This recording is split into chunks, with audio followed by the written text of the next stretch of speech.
Hey there, everybody. Just check this out. Just going to make sure we're live here with this podcast. Welcome to episode 57. It's a Thanksgiving special. While people are getting in, I'm going to play a song. And while you're checking this out, it doesn't say it's live yet. Let's see.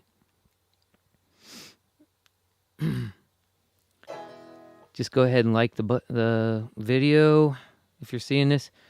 And subscribe to my channel and wait for the song to start. Go ahead and give a tip at the link. It says it's live. Good. All right, good. Make sure it's not going to feed back today. Oh, man. All right. This first song we'll play is a John Denver song while everybody's getting in. It's called Country Road.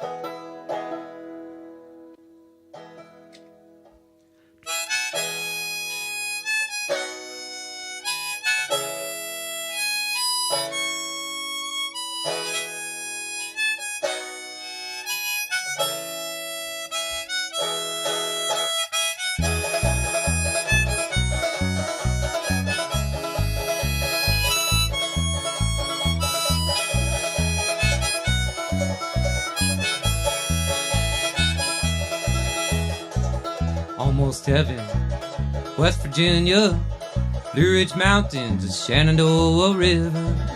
Life is old there, older than the trees, younger than the mountains, growing like a breeze. Country road, take me on to a place where I belong. West Virginia, mountain mama, take me home. Country road.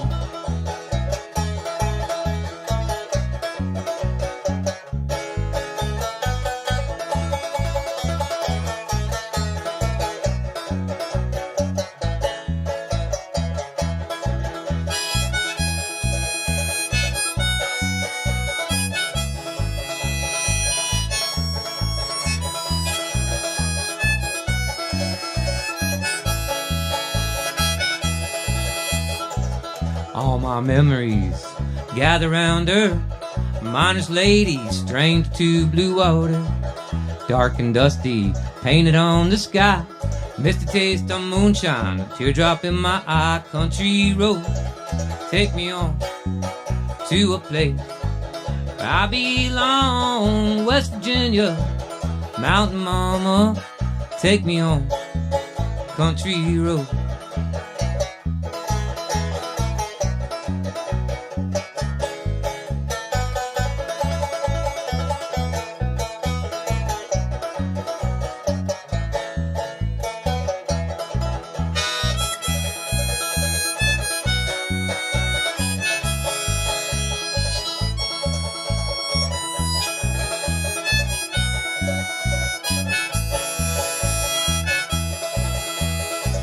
I hear a voice in the morning, she calls me. The radio reminds me of home far away. Driving down the road to get the feeling I should have been home yesterday. Yesterday, country road, take me on to a place I belong. West Virginia, mountain mama, take me on. Country road, country road, take me on to a place where I belong. West Virginia, mountain mama, take me home. Country road, take me on. Country road.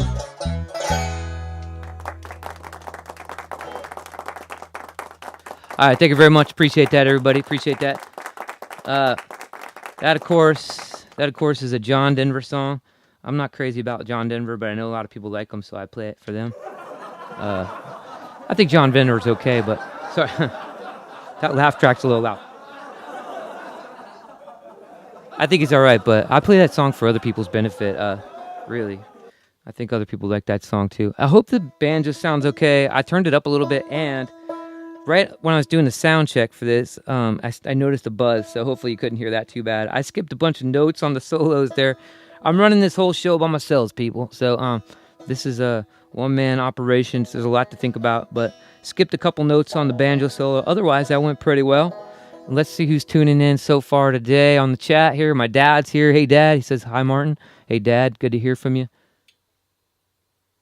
Danny G. World. Great to see you, Martin. Who's Danny G. World? Who are you, man? Danny. Let me know who you are. Danny G. World. I should know that probably, but I'm not ringing a bell. And then Hilda and Randy are here. They say hi, Martin. Happy Thanksgiving. And my mom's here too. And Bonnie Arjona finally checking in live, sounding good. Bonnie and I go way back to when I was like 14. And Jeff Stork's here. Jeff donated to the last podcast. Thank you so much, Jeff. He added some interesting tidbits about the Lost podcast, about the Ottoman Empire being kind of disassembled during the World War I. So that with France, I think that's what he's saying. France and Italy kind of disassembled the Ottoman Empire. So that was interesting stuff. So yeah, the last episode, what was it called? It was about all the wars and stuff, and I think a few people might have gotten a little offended by something I said, but that's the world we live in, right? I didn't say anything about anybody, so I don't feel bad about it. I didn't say anything about a particular group or anything. All I just said was, could it be possible that we're being manipulated by the powers that shouldn't be, as some people call them? Oh, hey, Danny. Yeah, definitely, Danny. Good to see you, bud. How you doing, man? Are you up there in You still up there in Illinois or what? Good to see you, man. I knew that name somewhere, but I always see your other name on Instagram. But anyway, good to see you, Danny. Danny took banjo lessons from me for a while, and we had a good old time. He came a long way, and guitar lessons, so I hope he's still playing. Anyway, on with the show. Thanks everybody for tuning in so far, and I've got a little script here today because I just felt like being ambitious, I guess, today with this topic. It is called Thanksgiving. It's a Thanksgiving topic, but I'm going to talk a lot about the indigenous people who occupied what is now North America and my beliefs about that and my thoughts on that whole thing. Before I say that, though, before I get into it, I just want to say that I just want to ask you this question. I just realized this today. I was performing at Nate's Garden Grill the other day. And it was kind of, it was a good crowd. They were listening, but I was kind of getting way off into the weeds a little bit with the banter, like I've been doing lately on this podcast. And I just asked the question, do hippies exist anymore? I mean, before the pandemic, we definitely had hippies. But then I thought I was a hippie before the pandemic. I definitely thought I was a hippie. Like I'm really, I guess the word is accepting or tolerant of other people and cultures, and I just want everybody to get along and the world to come together in peace and harmony. And I just think people are fascinating how different everybody is, and I think it's cool. And I've always been a hippie, I thought, I guess I'm half a hippie now because only half of my head is long, or my hair is long in the back and not in the front. But I think during the pandemic, though, the hippie movement got totally obliterated, and I'll tell you why.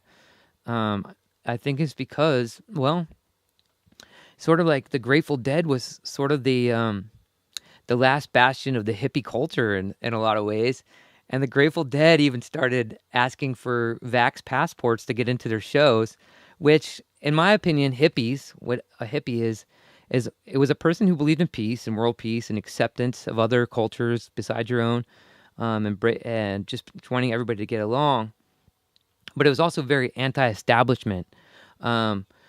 Not necessarily anti-pharmaceutical, but definitely anti-big pharma. And the difference between, in my opinion, the difference between regular pharma and big pharma is that big pharma, they'll make you take some kind of crazy drug that costs a lot of money just for a headache. When you could just take an aspirin, they'll prescribe the most expensive drug they could possibly. That's just a small example of what I think big pharma is. And I think pharmaceutical industry is important. Is this? I do think the pharmaceutical industry is very important, and I'm not saying that, but I think big pharma is the corrupt. It's kind of like government is important, right? But corrupt government is bad, and corrupt pharmaceutical business is bad. And I think for the Grateful Dead and a lot of bands during the pandemic to get, to make people get that vaccine to get into their shows, that COVID vaccine. I hope this show doesn't get censored because I've said the V word, but I can't. I usually say the MAGA jabs or the Trumpy pumpies or whatever, because Donald Trump seemed to be the one that warp speeded it with the FDA and all that stuff. But anyway, it's a controversial subject, I know, and I respect everybody's choices. It was just kind of like the hippie movement died during the pandemic, and I thought that was interesting. And I think it's a good place to start for this topic that I'm going to talk about, which is the indigenous people of North America and the plight that they suffered. And now we have Thanksgiving. So we know that Columbus sailed the world in 1492, right? And he discovered America, right? Which is really not true, because the indigenous people were already here for a very long time. We think even as far as 24,000 years, right? And furthermore, we also see there's evidence now showing that the Polynesian people visited South America, and the Vikings probably visited North America too, way before Columbus did. But we accept that. We kind of accepted that our whole lives, right? We were like, hey, Columbus was the first European to discover what is now North America.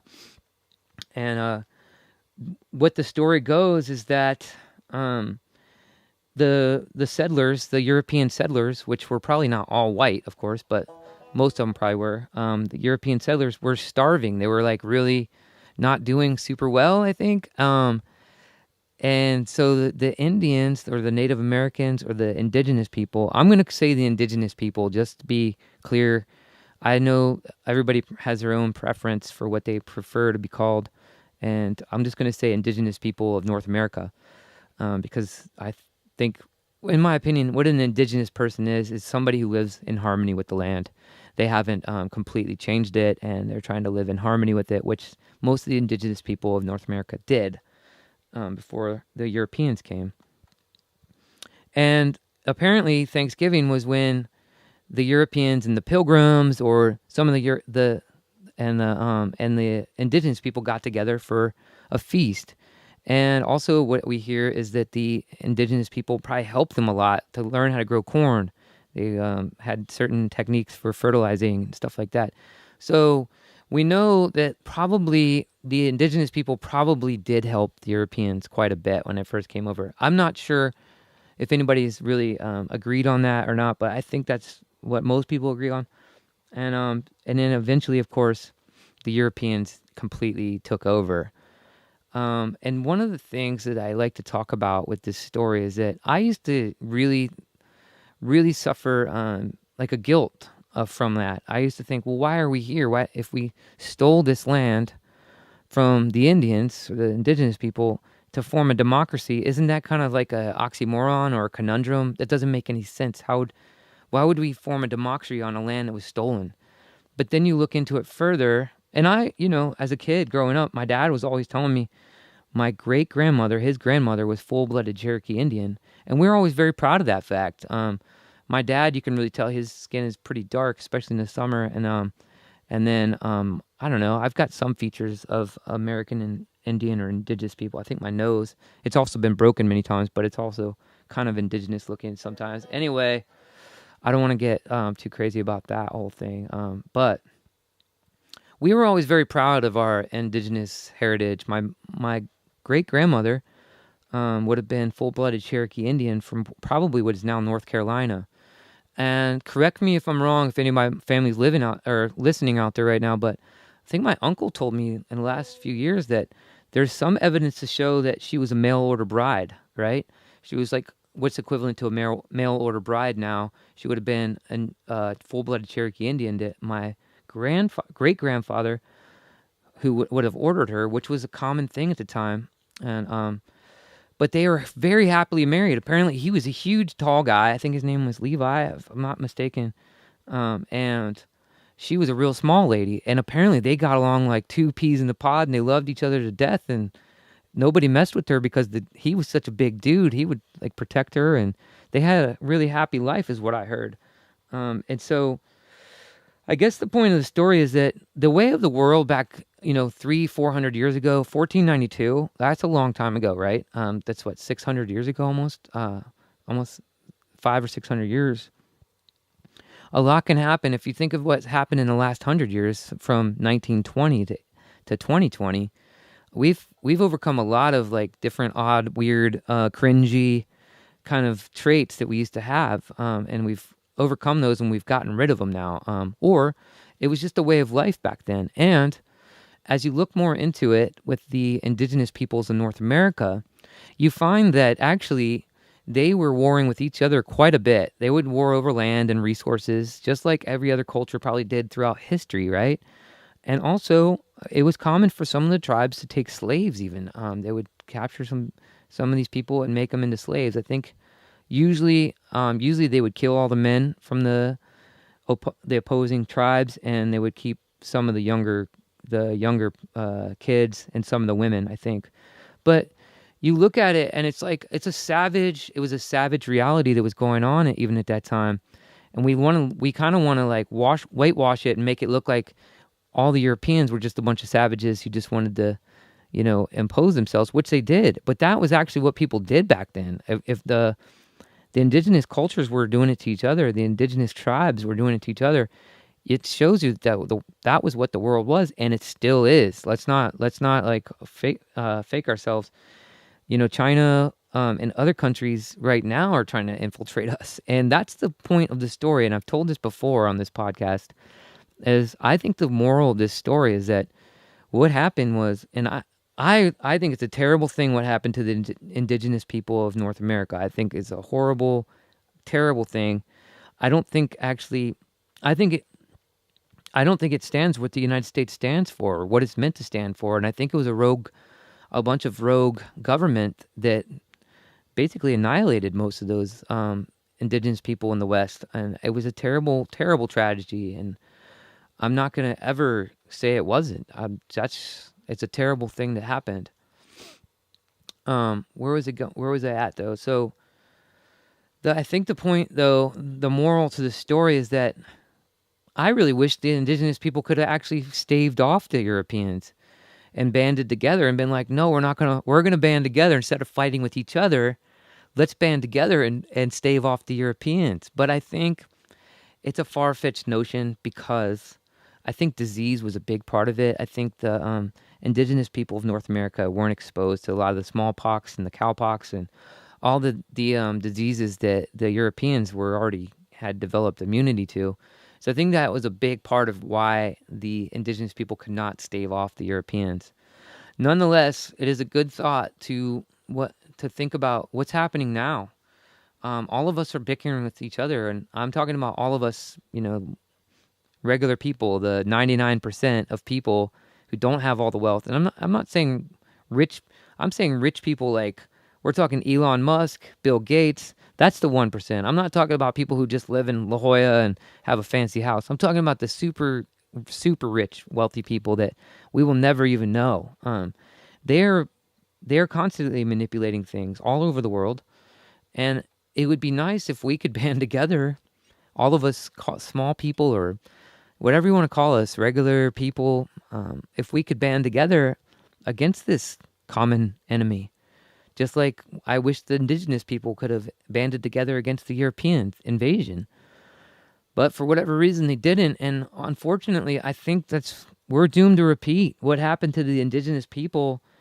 I don't want to sound negative, but it just looks inevitable. Like we're going to be living in some Orwellian reality within the next few years or 10, 20 years. It's going to be a totally different reality that people probably in the future will look back and say, wow, remember when people could go into a store without having to have a vaccine passport or, all that stuff. And I don't want to say the game is over yet because I'm a fighter. I fight to the end. I will fight with my boots on, as they say.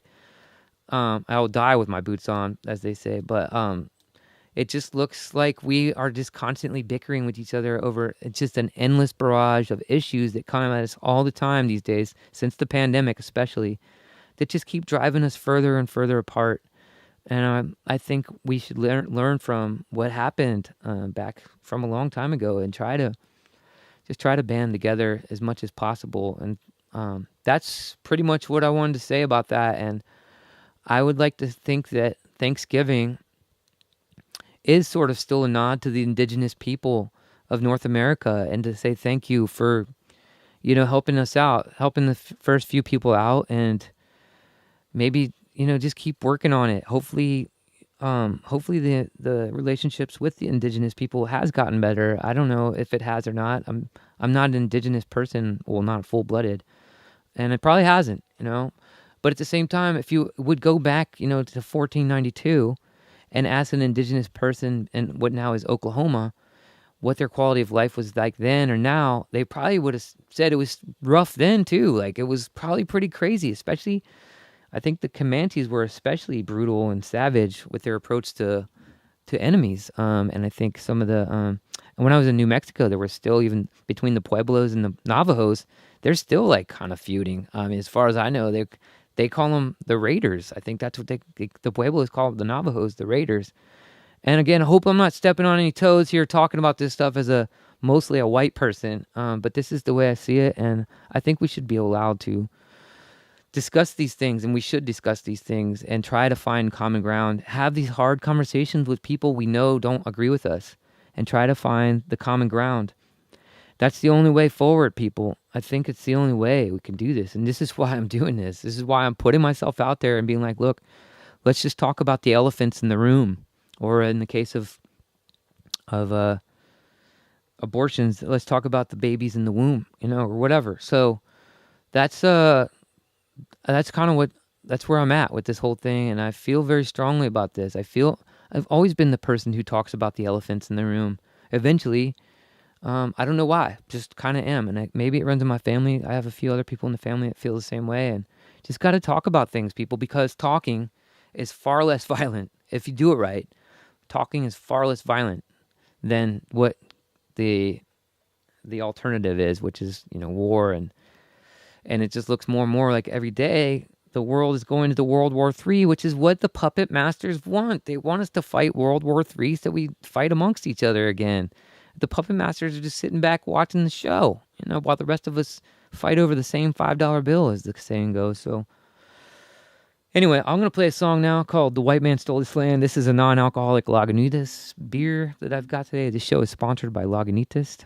No, it's not really not, but maybe one day. And I'm going to play this song called The White Man Stole This Land. This is a song I wrote in 2005. I'll read some of your comments too. Hang on a second.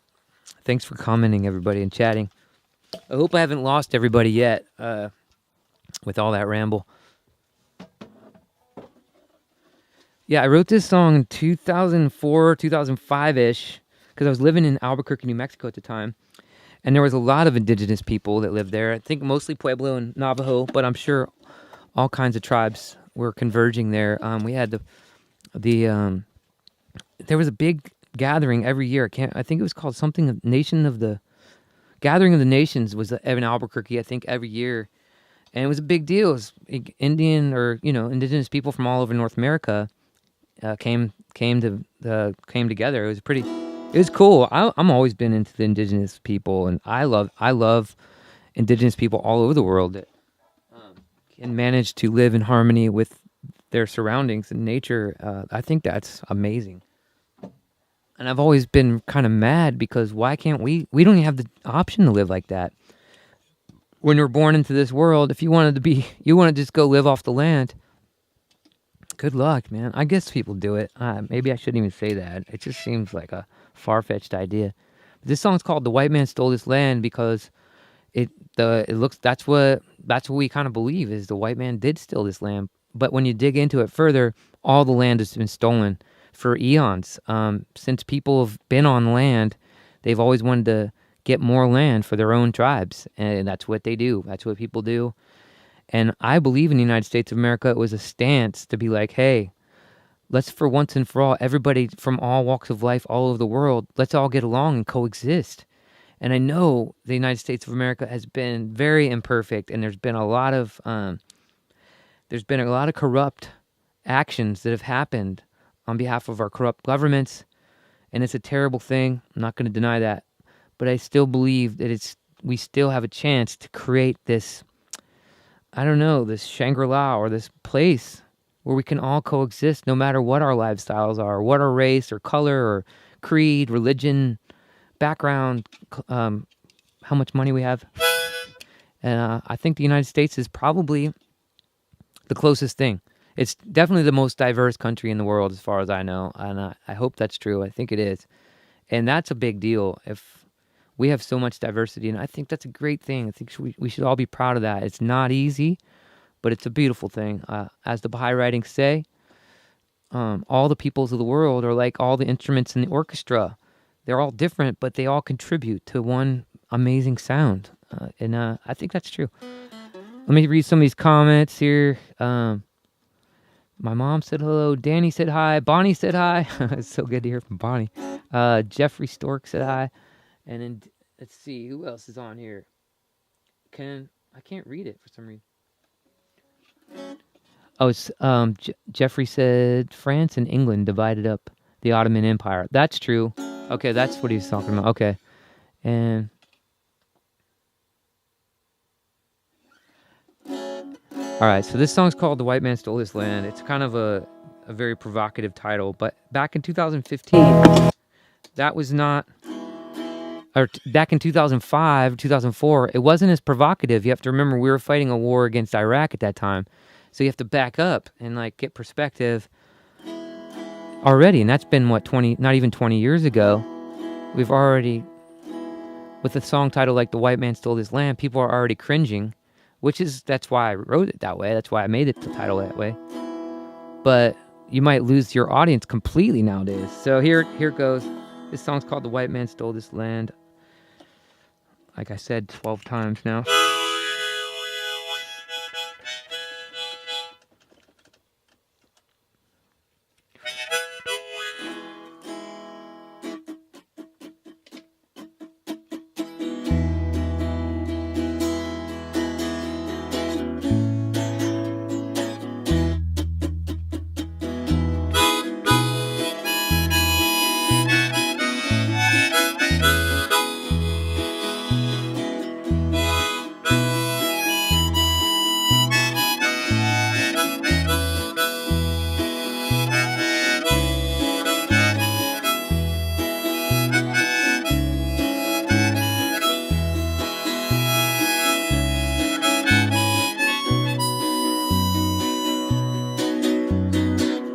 Driving down a long highway in New Mexico.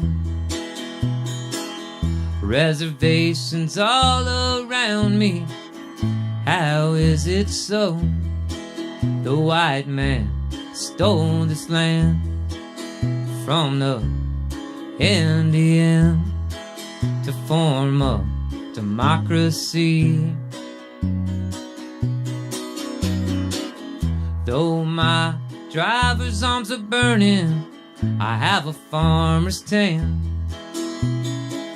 Shirtless, my skin is reflecting like grass under a stone.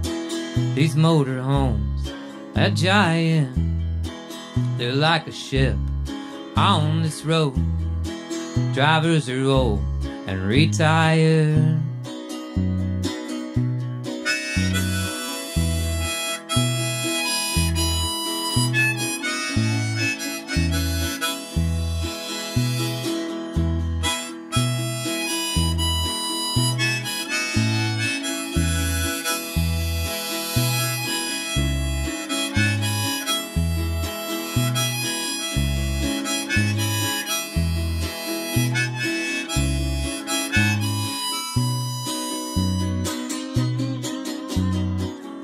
Rest stop under a shade tree, a bird is singing.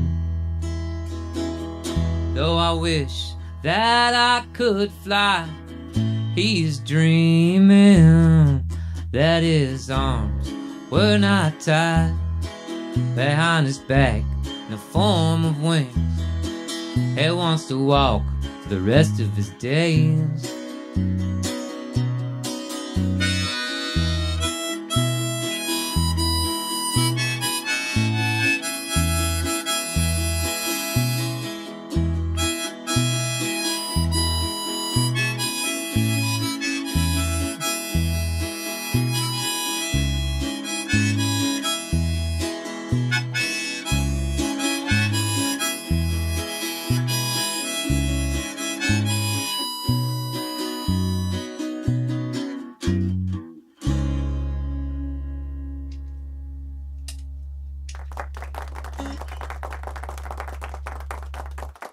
All right, thank you very much. Thank you.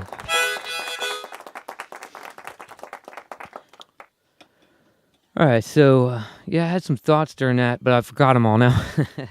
I had some thoughts that I was gonna say some stuff, but I think I'll just go into another song. Let's see what my notes say here about everything. I did say something from the last episode that I talked about. I had a friend up in Oceanside. I thought she got fired, but she did not get fired. She just got suspended without pay, which is better than getting fired, but it's still bad.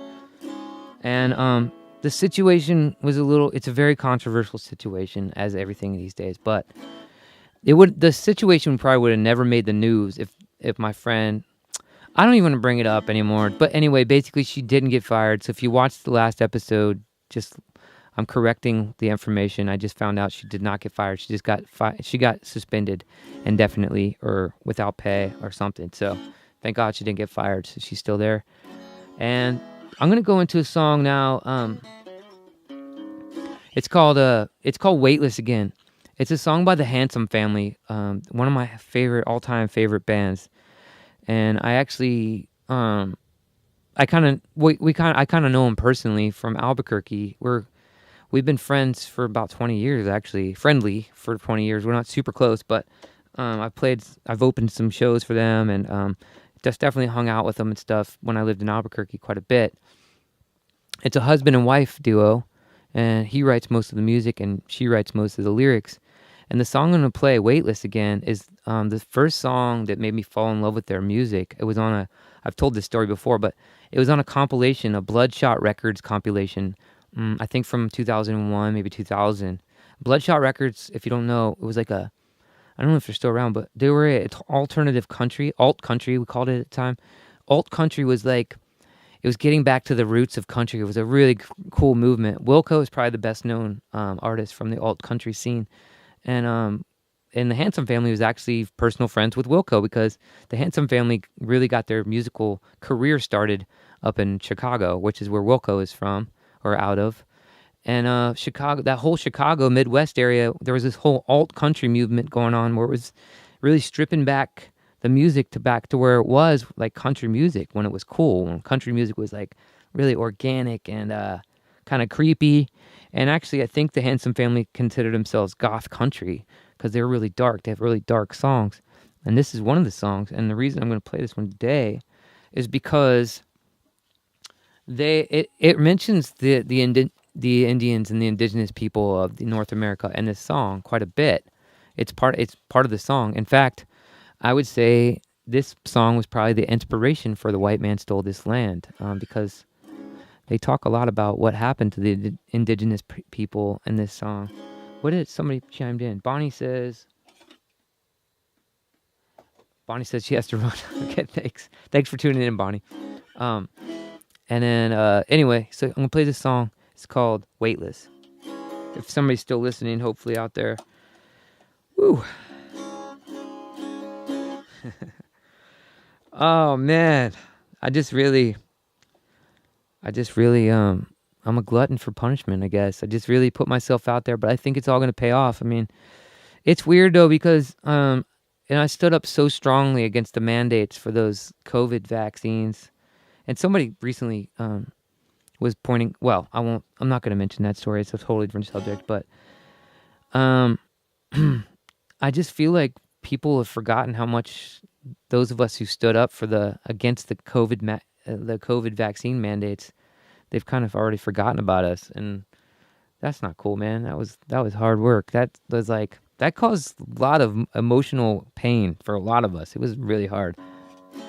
Jeffrey Helton's here. Good to see you, Jeffrey. Jeff Helton's a good man. All right, he's a buff dude. Don't mess with that guy.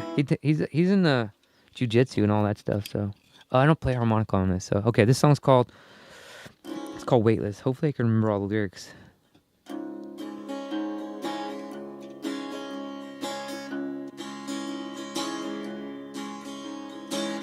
We stopped for coffee and the redwood forest, giant dripping leaves, spoons of powdered cream.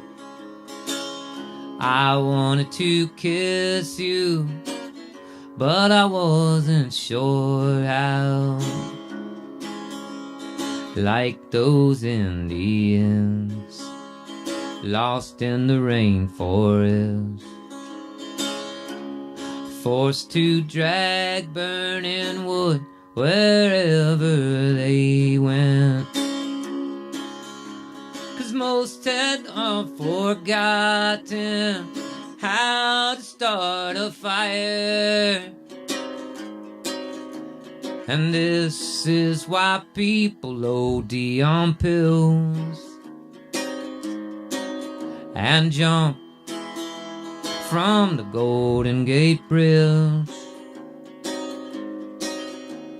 Anything to feel weightless again. Those poor lost Indians, when the white man found them, most died of TB, the rest went insane. In our motel room, you're drinking slice and jam, reading Moby Dick on the other bed. You remember the first time we slept together. You said it felt like when you learned to float. And this is why people OD on pills and jump from the Golden Gate Bridge. Anything to feel weightless again.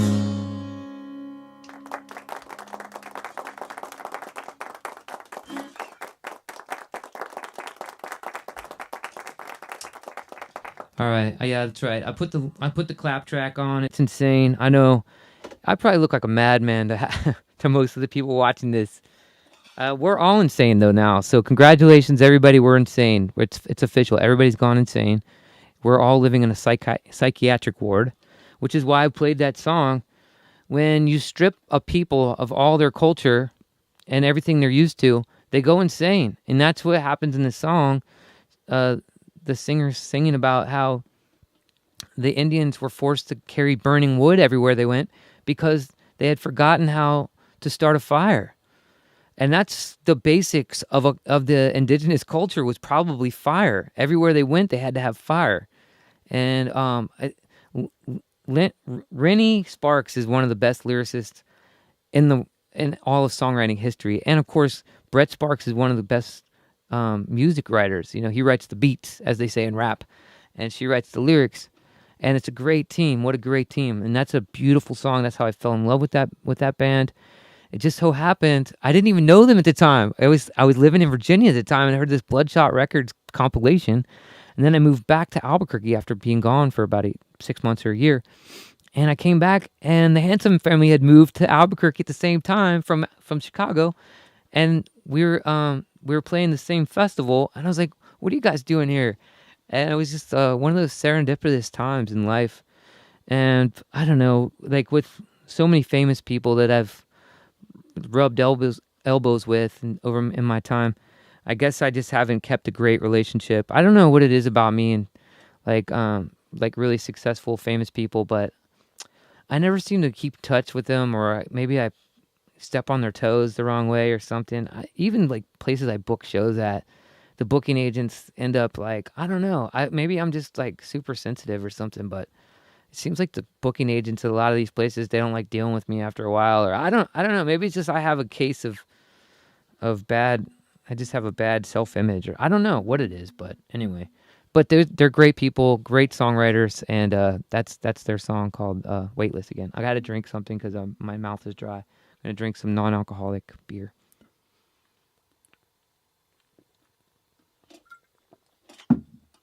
I don't know if the kids are watching this show anymore because maybe I don't know if the parents like it. I'm gonna have to reach out to some of the parents that had their kids watching this show. I think it's family friendly. I thought it was kid friendly, but maybe non-alcoholic beer is a bad idea. I don't know. What if I don't know if that is non-alcoholic beer bad? Is that not good for kids? I don't know. I guess some parents probably wouldn't want their, but I think the parents would have more problems than just non-alcoholic beer. There's probably other issues with this thing. So, but I always like the kids because the kids always like me, and I just hope that I haven't done something to offend the kids at least. I don't know. Anyway, I don't feel like I'm all that offensive anyway. All right, so moving on. It seems like I just got this note here written. Did January 6th get debunked? Does it now? Is everybody now feeling like it was misunderstood? That was a misunderstanding because all that video footage came out, or do we just think all that video footage was fake? And I want to make it clear while I'm saying this. I think my personal feeling is I think most of those people at January 6th were amazing people, and they had really good intentions. They were not nefarious people who wanted to like. They were not racist and all, everything people were calling them. They might have been a little bit, it was a dumb thing to do because, I mean, I saw it coming from a mile away. As soon as I heard about that January 6th gathering, I was like, that sounds like it's going to be some kind of ambush. I thought they were going to get mowed down, like physically with, like there was going to be an army there to just mow all those people down. But they didn't get mowed down physically. They got mowed down metaphorically, I guess, in that their image just got thrown out the window and trampled and thrown under the bus. And it seemed like Donald Trump was part of that whole image getting thrown down under the bus to me. But I just was talking to somebody who watches this show and this weekend, and she's a great lady, and she really likes Donald Trump still, and I respect that. A lot of people really still like Donald Trump, and I hope you don't think that I'm like against Trump. I think he did a lot of great things.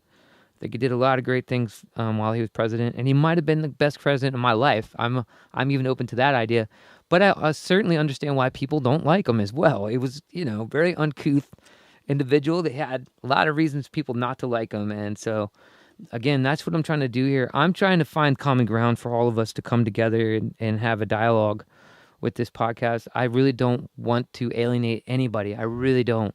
I know it's inevitable. You're going to alienate people, but I do try hard to not alienate anybody, and I'm definitely open for if you want to chat or leave a comment about how you disagree with me, please. I'll address it even.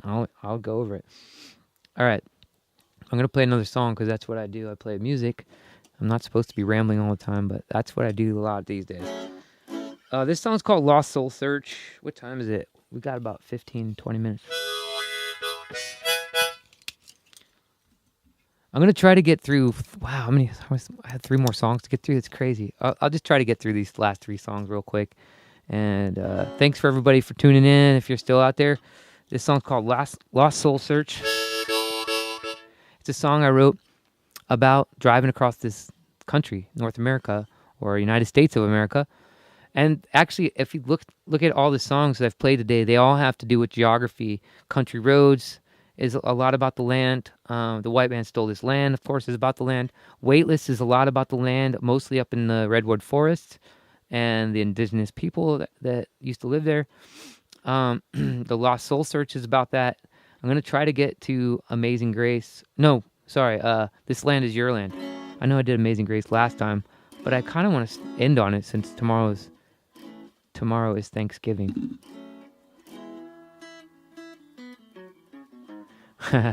Jeff Helton said, I think you and Trump have a lot in common. Oh my God. What have I done? What have I done with my music career?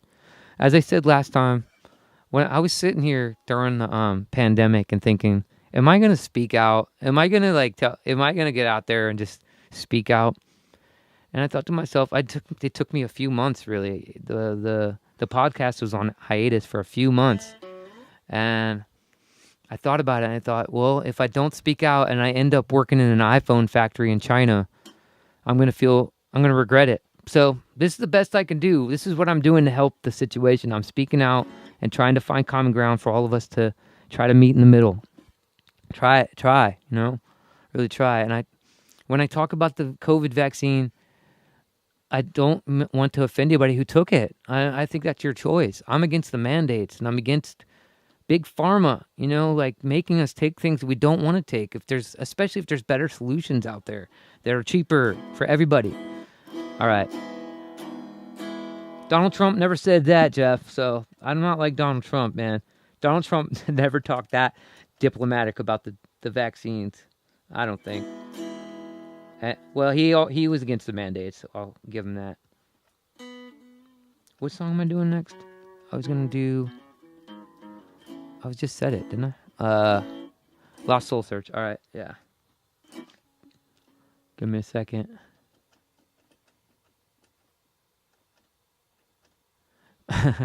Jeff says he doesn't want to be digging ditches in China.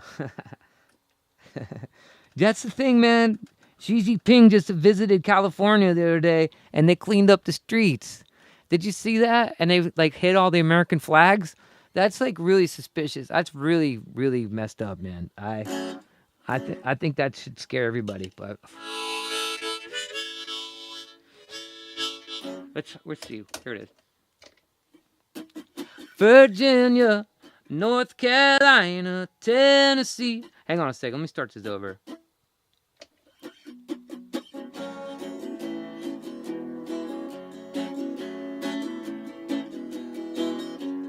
Virginia, North Carolina, Tennessee, Arkansas, Oklahoma, Texas, New Mexico, Arizona. I drove this van all the way to California.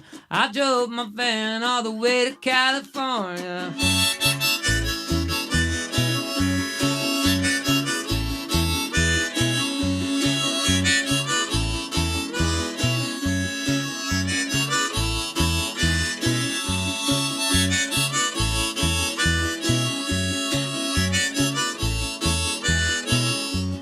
I am a lost soul on this long road, lots of mystery, and I'm on a journey I am hardly known, and sometimes I'm lonely, but this universe is providing. The universe is providing. Will make sense eventually. It will make sense eventually.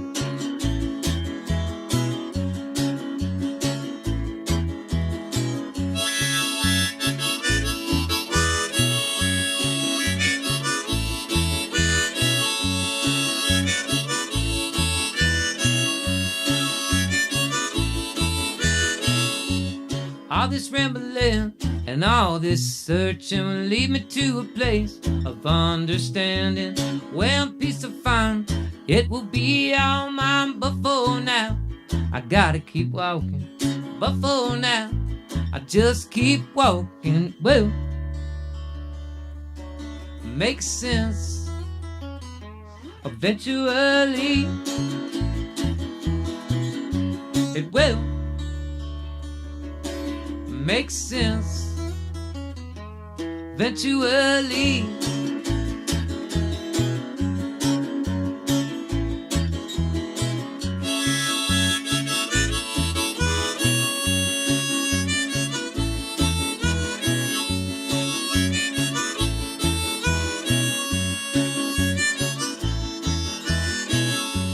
Virginia, North Carolina, Tennessee, Arkansas, Oklahoma, Texas, New Mexico, and Arizona. I drove my van all the way to California. I drove this van all the way to California.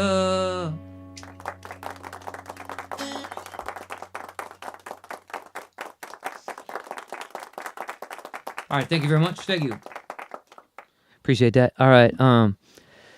Yeah, if you take away people's way of life, like you took away the indigenous people's way of life, they go crazy. Everybody goes crazy, and then it's really easy to take over. When you lose your family and the family nucleus, or the nuclear family, which indigenous people had. They had a really strong nuclear family, and they had a reason to live and a reason to thrive.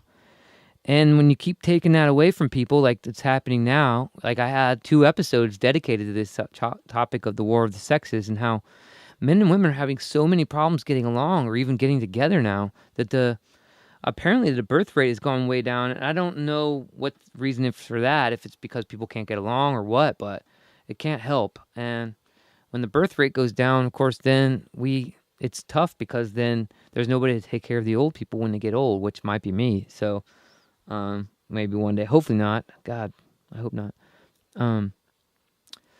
Yeah, so I think that's what we're looking at here, people. And I hope everybody has a great Thanksgiving and, you're around the people you want to be around and have a good, restful day.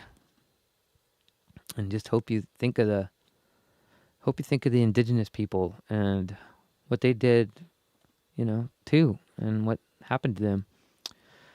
Well, maybe I shouldn't hope that for anybody. I just think people maybe should. I don't know.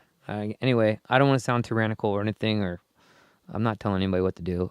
That's what I do on Thanksgiving. I definitely think of the indigenous people of this country and try to just like make a nod to them at least somehow.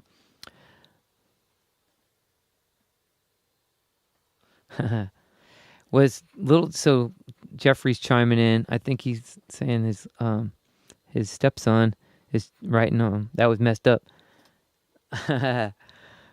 That really happened the other day when Xi Jinping came to town. They cleaned up Los Angeles and I think L.A.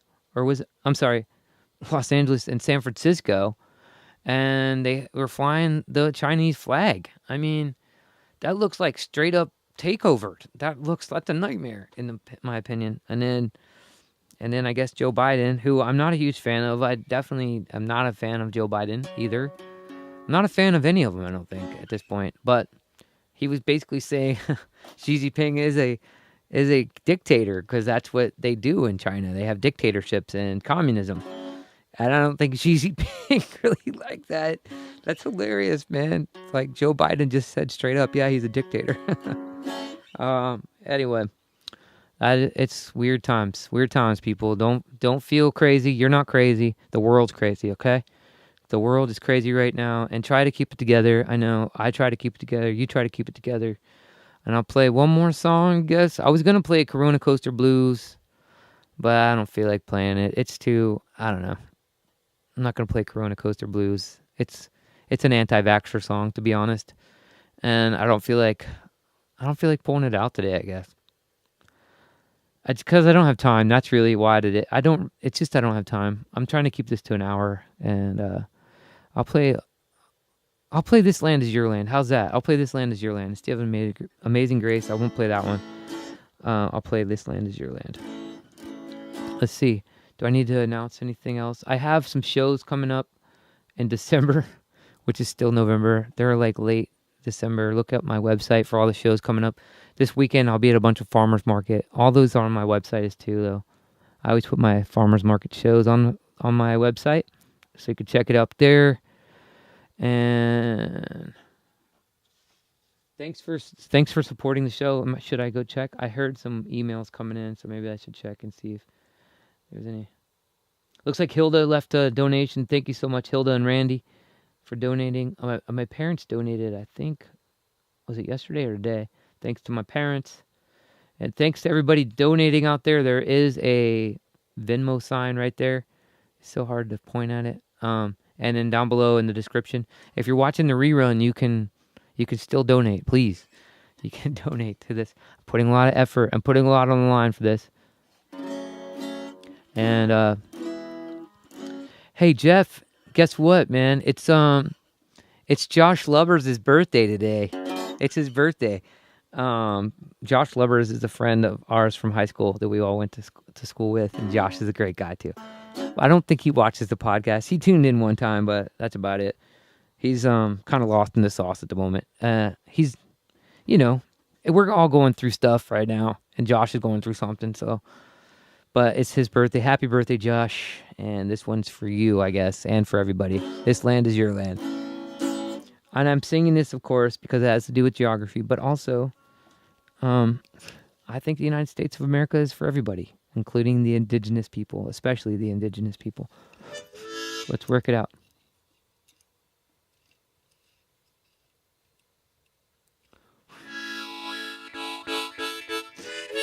I've never played this song all the way through. I got all the verses here.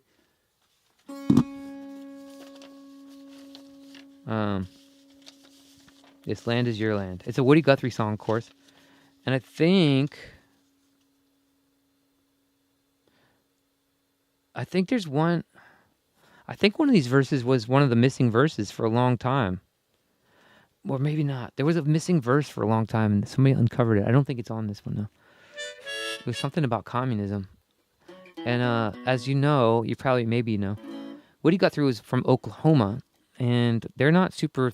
A lot of Oklahomans are not super thrilled about Woody Guthrie because they consider him to be a communist. During the McCarthy era, he was considered a communist or something. I don't know.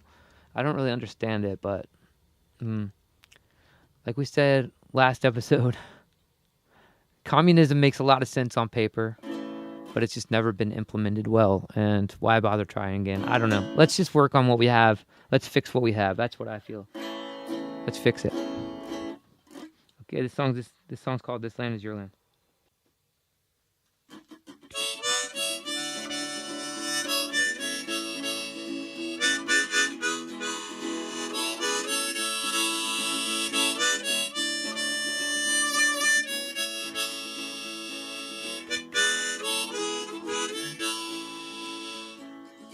This land is your land.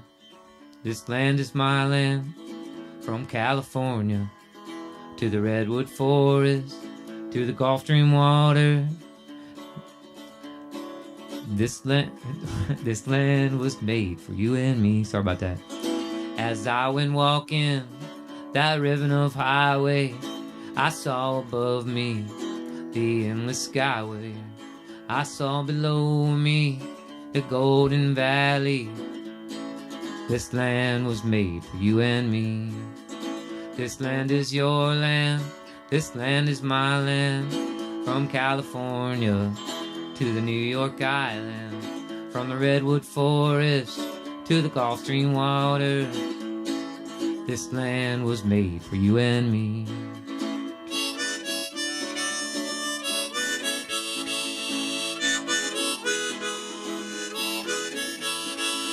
I roamed and rambled and followed my footsteps to the sparkling sands of her diamond deserts. And all around me our voice was sounding. This land was made for you and me.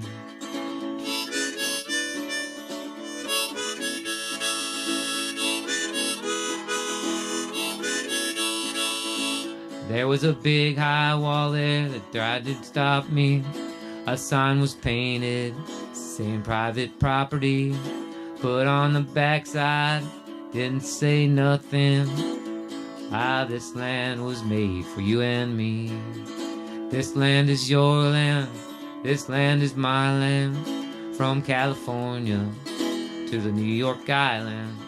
From the redwood forest to the Gulf Stream water. This land was made for you and me.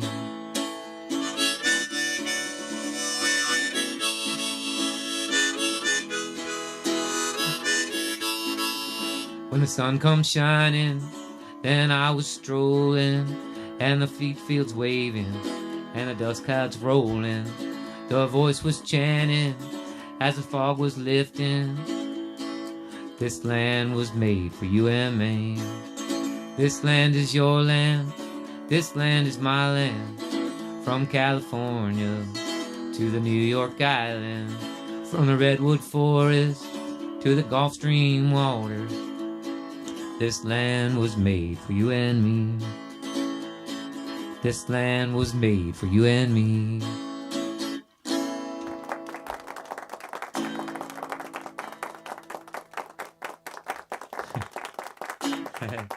All right, thanks a lot. Thanks, everybody. I heard that Woody Guthrie was not very good at writing music. His own son said that. Arlo Guthrie, check it out. Arlo Guthrie gave him away. He wasn't great at writing music, but he was great at lyrics. He's a great lyricist for sure. I love Woody Guthrie's songs. So, happy Thanksgiving, everybody. Be good to yourselves. Be kind.